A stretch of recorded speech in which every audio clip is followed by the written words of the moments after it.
Ho Chi Minh City leads FDI leased for the first half of 2015. 2 decades of Vietnam-US trade relations.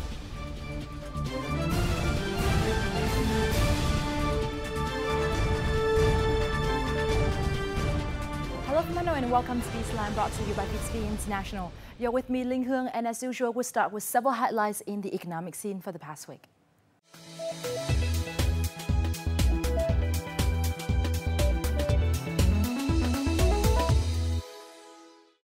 As part of Party General Secretary Nguyễn Phú Trọng trip to the United States on July 6th, he met with U.S. Trade Representative Michael Froman.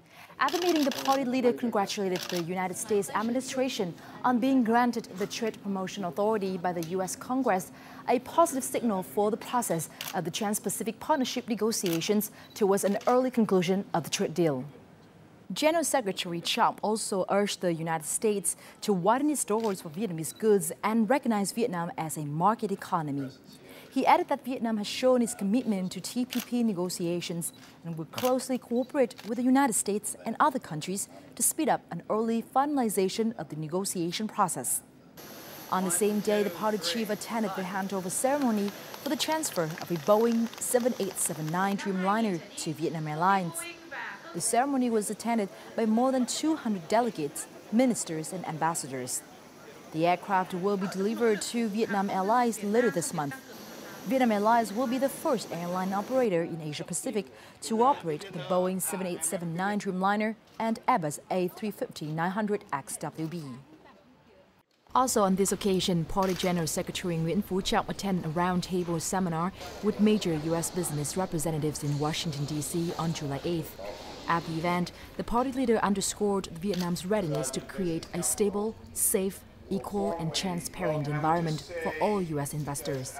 Early on the same day, the party chief witnessed the signings of several business agreements between Vietnam and the United States. These include a letter of acceptance by the State Bank of Vietnam to allow Citibank to open a wholly owned subsidiary in Vietnam, 3 cooperative agreements between Vietjet Air and Boeing, Honeywell and JP Morgan, a number of agreements in the oil and gas sector and electricity generation. A seminar on the recently signed Vietnam Eurasian Economic Union Free Trade Agreement took place in Hanoi on Tuesday, attracting representatives from dozens of business associations and manufacturers in Vietnam. Many enterprises at the event raised the concerns about how to understand and meet the complex rules of origin in the Free Trade Agreement. Regarding product quality, experts from the Ministry of Industry and Trade said the Vietnamese exporters should pay special attention to technical standards and food safety and hygiene. They added that Vietnamese exporters can benefit a lot from the FTA since most exports from Vietnam and the Eurasian Economic Union are not direct competitors. Currently, Vietnam exports about $2 billion in goods to the bloc. This sum is expected to rise to $10 to $12 billion by 2020. Foreign firms invested some $6.3 billion into Vietnam in the first half of the year, up 9.6% on year, according to data compiled by the country's Ministry of Planning and Investment. Ho Chi Minh City led the list of FDI destinations, having attracted over $1.1 billion in newly and additionally registered capital. Dong Nai province followed closely with over $1 billion.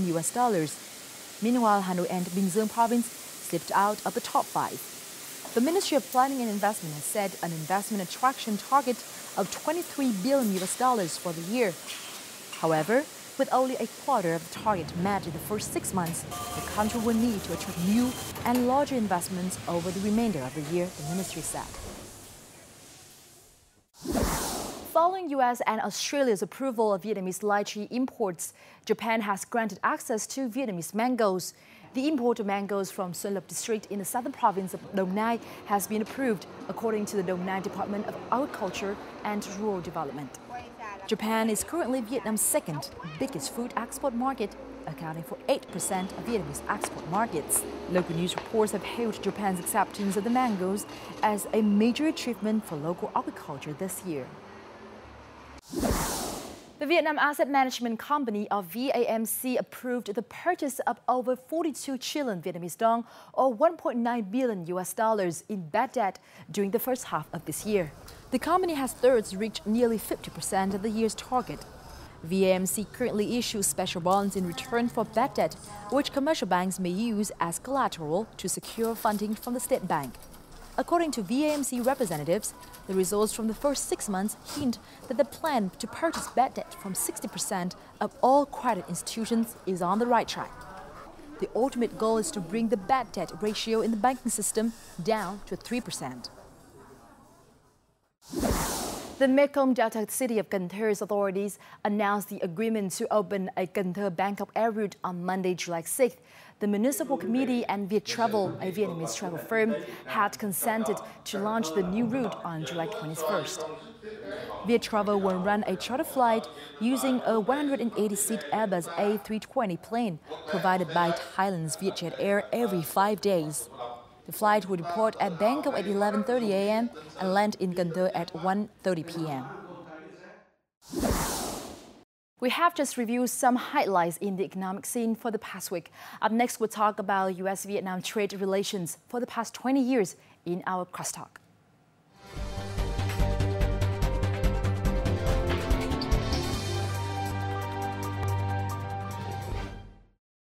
On July 11, 1995, the Vietnam-US diplomatic ties were normalized.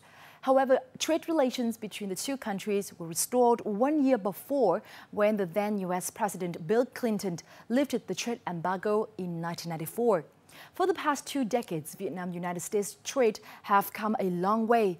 For this week's edition of Eastline, I sit down with Mr. Adam Sitkoff, Executive Director of the American Chamber of Commerce, or AmCham, in Vietnam, to review the achievements in the bilateral trade ties and to discuss the opportunities the future holds for both countries. Before listening to our talk, let's take a look at the following clip.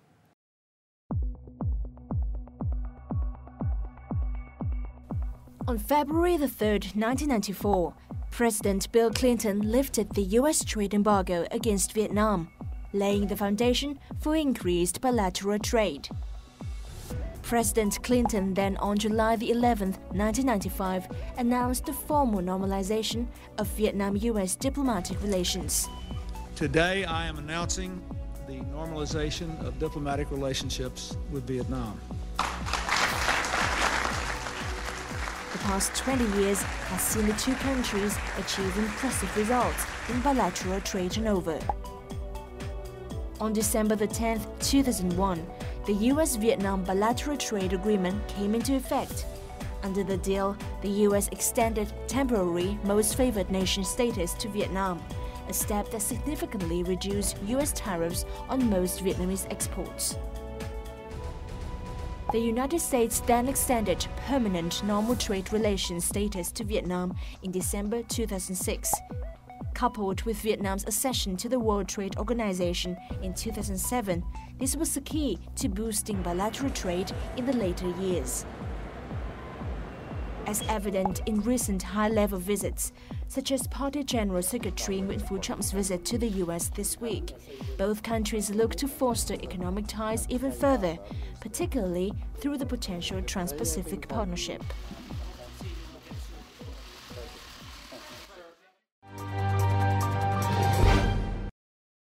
Mr. Adam Sitkoff, thank you very much for joining our program today. Thank you. Since Vietnam and the U.S. normalized their diplomatic ties, the trade activities between the two countries have gone from strength to strength. Bilateral trade agreement was signed in 2001. In your opinion, how important is a trade agreement? Well, if we look at what happened 2 decades ago, the U.S. and Vietnam barely traded at all with each other. In 1994, President Bill Clinton lifted the trade embargo, and as you mentioned, at the end of 2001, a bilateral trade agreement was signed. Most significantly about the BTA was that tariffs, import tariffs in the United States for anything made in Vietnam, went from an average of around 60% down to maybe an average of about 5%. So prior to 2001, somebody walking around a shop in the United States never saw a label that said made in Vietnam. It was very, very rare.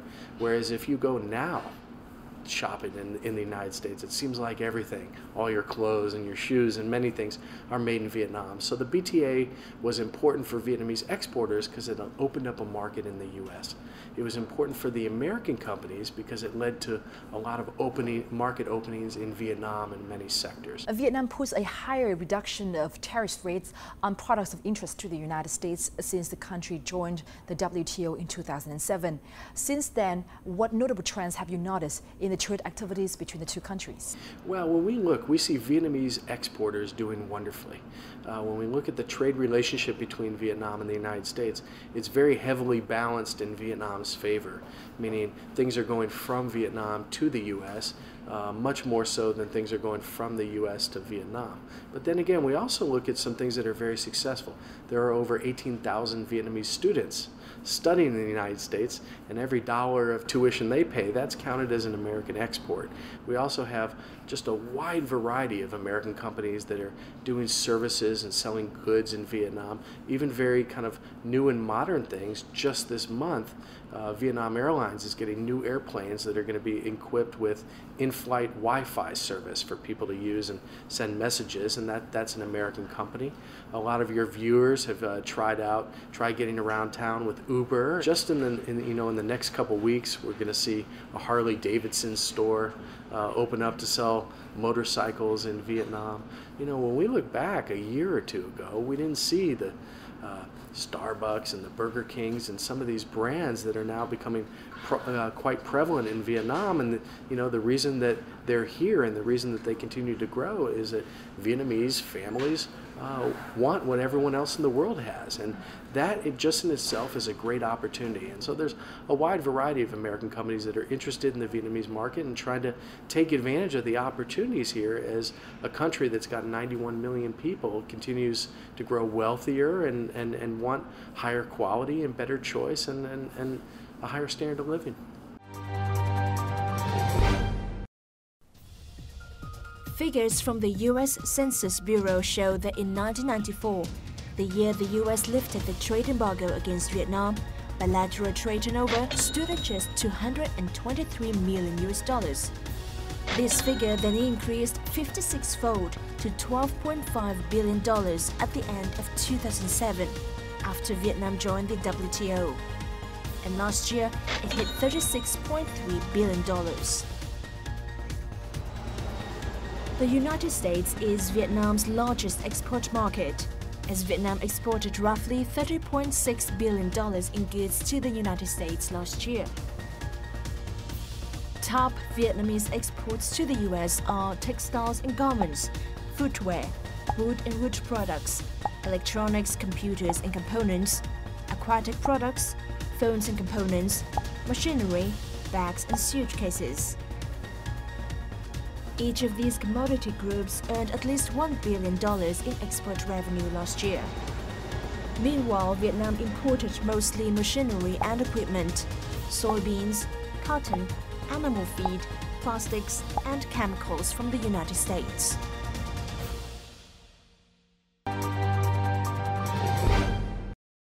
Figures from the United States Census Bureau show that Vietnam has continually recorded a trade surplus with the United States since 1997. Where is the room for growth for Vietnamese exports to the U.S.? I think we've seen fantastic growth that's occurred in Vietnam's export markets, and really the opportunity is endless. You're correct at what you said, that the trade balance is wildly on Vietnam's side. But when we look at what percentage of imports in the United States come from Vietnam, it's very, very, very small. So there's room for explosive growth in a variety of sectors. And one of the best things that Vietnamese companies can do for themselves is make sure that they have a presence on the internet, make sure that they attend the right types of trade shows, and put it out there that, hey, we can make this good in Vietnam and we want to sell to you. So part of the hardest thing for exporters is trying to find someone to buy what they make, because many people in the world can make good things. It's just a question of finding that customer to buy it. And so what Vietnamese companies have long been challenged with is having a good presence online, on the internet, having someone that works for them that quickly follows up in a good way, in good English or whatever the language is of the customer, in order to facilitate business transactions. So I think it doesn't matter if you're looking at seafood or furniture or clothing or electronics or software. There are so many things that Vietnam is getting better and better at. So the opportunity for exporting really is endless, I think. What do Vietnamese exporters need to do to expand their markets in the U.S.? Well, I think the easiest answer to that is to say find more customers. And again, being online is the best way to do it. One thing that Vietnam needs to improve in is expanding the supply chain for many of the large companies that come here. And a lot of people are familiar with the fact that large companies like Samsung and LG, Microsoft and others have come and set up large manufacturing presence in Vietnam, and they want more Vietnamese companies to be the suppliers, to fill out that ecosystem so that somebody's making, the wire or the transistor or the, more than just the packaging. And that's been a particular challenge here. So the more that Vietnamese companies can participate in building out the supply chain infrastructure in Vietnam for large exports, you'll see more Vietnamese businesses continue to grow, and more likely that other people are going to follow these big companies and come to Vietnam.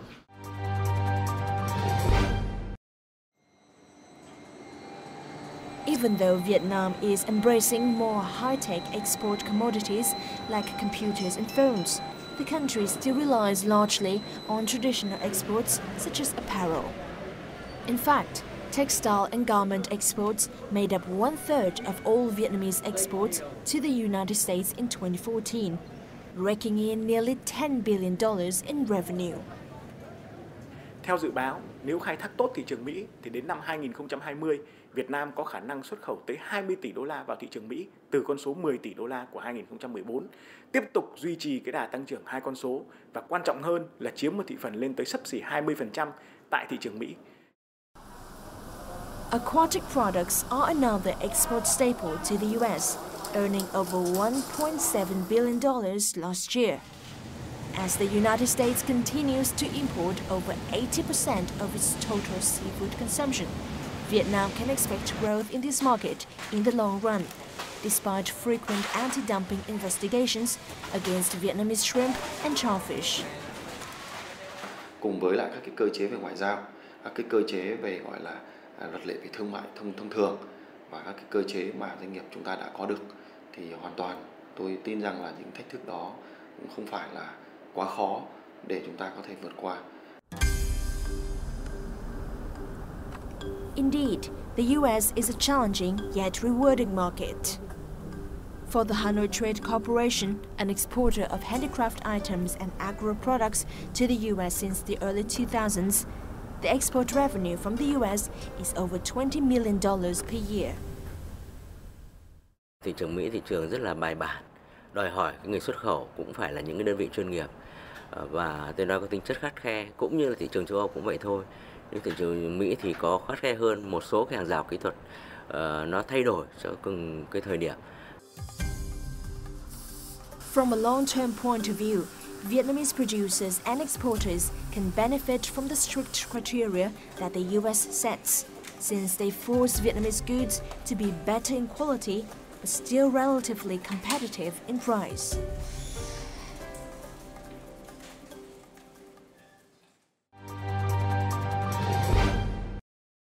Among the goods and services that the U.S. companies are exporting to Vietnam, which one do you think hold great potential for growth in the future? Vietnamese people love technology, especially the young people, and American companies are wonderful at creating new technology, especially that people like to use here. And so that's a real bright spot for the American companies going forward. But there's also financial services in terms of banking and insurance and things like that, and everything from selling airplanes to making shoes to providing ways for people to get around to enhancing food safety, water safety, mitigating the impacts of climate change, helping with the pollution problem, making education better. I could go on for about 15 minutes. There are really almost endless possibilities in how the companies between the United States and Vietnam can really interact with each other and sell to each other. The United States is a market of about 350 million people who spend a lot of money on a lot of things, and much of that is imported. As an example, 98 out of every 100 shoes that American people buy come from somewhere else. Vietnam has gotten very good at that, and we'll see more of those come from Vietnam. On the other hand, Vietnam needs, for its own growth, it needs better technology and higher quality, and a lot of American companies provide that. So ultimately, we expect to see, better choice, higher quality, and more competitive pricing that helps the standard of living for the 91 million people that live here. What other conditions on Vietnam's side have facilitated the trade between the two countries? I think these trade agreements are very important. The U.S. and Vietnam are 2 of the 12 countries that are negotiating the Trans-Pacific Partnership right now. And a lot of people think that towards the end of the year that'll wrap up, and hopefully soon we'll see the fruits of 5 years of talk. Anytime you have a trade agreement that brings tariff down, that opens up markets, that creates rules that have a business environment and an investment environment that are more open and more safe and stable and secure, it just means that people are going to feel more comfortable doing business here, more comfortable putting their capital here. And every time that happens, the real winners are Vietnamese people and Vietnamese companies, because that's what creates wealth and opportunities. As you've just mentioned, the two countries are currently negotiating the preferential tariff concessions in the context of the Trans-Pacific Partnership. What goods do they concern, and why are these goods of interest to both sides?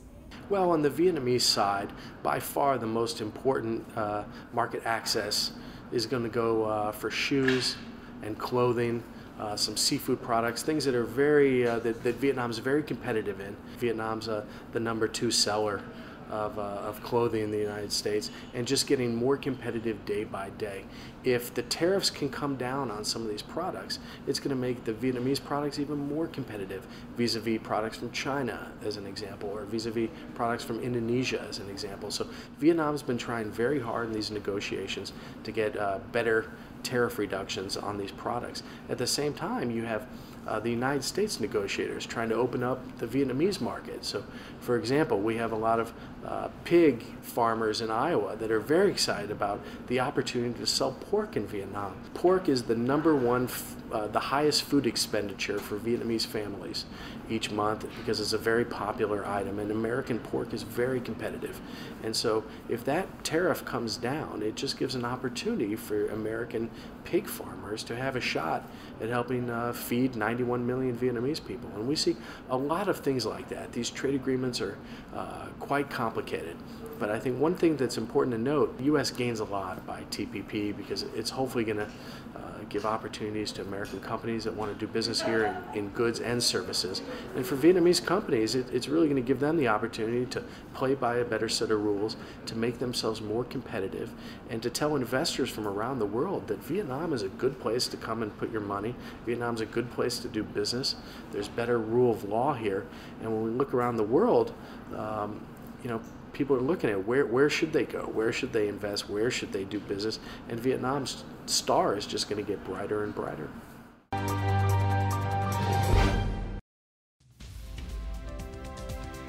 Vietnam is one of 11 other countries negotiating with the US on the Trans-Pacific Partnership. This trade agreement will provide member states with a level playing field to compete in markets that together account for almost 40% of global GDP. After years of negotiations, the TPP agreement could be nearing its finalization after the US Congress passed the Trade Promotion Authority legislation in late June this year. The Trade Promotion Authority gives the US President the leverage he needs to close negotiations on the TPP. So what do experts have to say about the implications of TPP on Vietnam-US economic ties?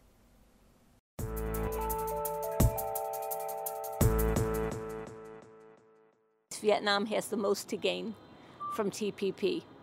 I think in terms of opening up further the TPP countries' markets for textiles and apparel, for light manufacturers, for technology products, for agriculture. These are all areas where Vietnam is extremely strong.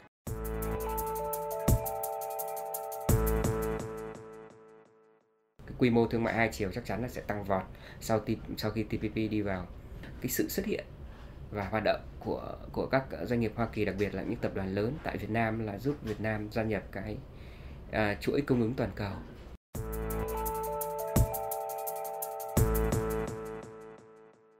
Những nhà xuất khẩu tiềm năng này, có những nhà đâu sẽ gia nhập mới, mình phải hỗ trợ họ, giải thích cho họ, hướng dẫn họ để họ tìm kiếm cơ hội đầu tư sang mở rộng thương mại sang Hoa Kỳ. Còn những nhà đầu tư mà đã xuất khẩu sang Hoa Kỳ, tôi tin rằng họ đã hiểu cái luật chơi đó. The TPP agreement could further lay out strict standards regarding labor rights, environmental protection, and transparency that all member countries need to adhere to.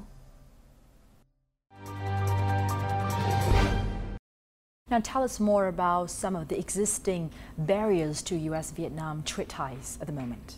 Part of what American companies would like to see is an environment here where decisions are made faster, where everyone plays by the same set of rules, and where there's more legal certainty, where contracts mean something, where the government and the courts do more to enforce the laws that are already on the books. So if Vietnam can do better on the protection of intellectual property, as an example, that's going to enable more companies to come and do business here. If some of the rules and regulations can just be more stable so that people can plan their businesses. For example, a lot of regulations come out about banking, what you can do with money, who's allowed to move money around and use it. That makes business planning for companies really difficult when they're trying to do their own money flows.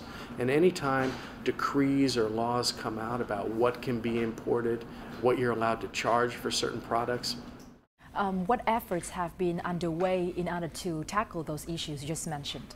Well, my organization, the American Chamber of Commerce, we work with our partners in the government. We work with our partners at the Vietnam Chamber of Commerce and Industry and other industry and trade groups to avoid unintended consequences. Because very often, and you could say in many countries, very often the lawmakers are making laws to solve one problem, but then it might create 2 or 3 other problems down the road. And the more the government continues to work with our companies and other foreign and domestic companies, the less likely it is that a new rule or a new law is going to cause a problem that make people think that, hey, we should just do business somewhere else. So we're very encouraged about Vietnam, and we work well with a lot of people in this government, and we expect that to continue. And this year, 2015, both countries are celebrating the 20th anniversary of the normalization of diplomatic ties. What sort of potential for the trade relations between Vietnam and US are you forecasting in the years to come? I think we've seen the business cooperation with trade and investment and companies partnering with each other. It has come such a long way in just 20 years. And so as we look out over the next 20 years, we hope to see the same sort of growth. There are so many opportunities for Vietnamese companies and investors and American companies and investors. We're seeing all kinds of new technologies being put to use. Vietnamese exporters are doing quite well and continuing to find places in the American market where they could do well. I think that Vietnamese people, as they look around, they're going to continue to see more international brands here. So I think as people celebrate the 20th anniversary, all they can see forward is a bright future with a lot of opportunity for the people of both countries. Mr. Adam Sidcup, it has been a pleasure to have you with us in our show today. Thank you very much for having me. That was my talk with Mr. Adam Sidcup from AmCham Vietnam on Vietnam-US trade ties for the past 20 years. We hope that you've gained some insights into the opportunities lying ahead of American and Vietnamese businesses. And that's all we have for this edition of Eastline. Thank you very much for being with us. For other updates, please log on to vtv4.vn or youtube.com/vtv4go. And from our team here in Hanoi, until next time.